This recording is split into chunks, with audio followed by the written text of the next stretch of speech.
Yüksək təzyiqli insanlara cinsi münasibətdə olmaq ziyandır.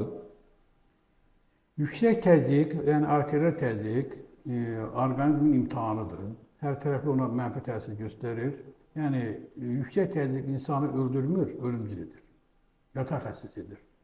Və yüksək təzyiqi olan insanlarda cinsi fəaliyyətin alınması belə çətin olur. Yüksək təzyiqi olan insanlarda cinsi fəaliyyət əlbəttə problemlər yaşaması mümkündür və onu yaradan səbəblər çox olduğuna görə onların hər birə qarşı müalicə aparılmalıdır.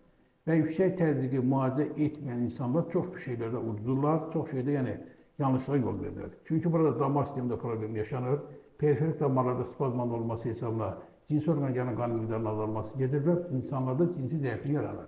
Əgər bunu edirlərsə də məcburiyyətlə, yəni məcbur olaraq buna getsinlər, hansısa dərman vasitələrindən, hansısa bir vasitədən istifadə etməklə cinsi fəaliyyəti bərpa etmək istəyirlər. Bu isə ürəyin yəni yük altına düşməsi deməkdir, gərginliyin altında qalması deməkdir. Ona görə də təzyiqi olan xəstələrdə cinsi fəaliyyətin pozulması ilə əlaqədar olan problemlər ürəyə çox mənfi təsir göstərir.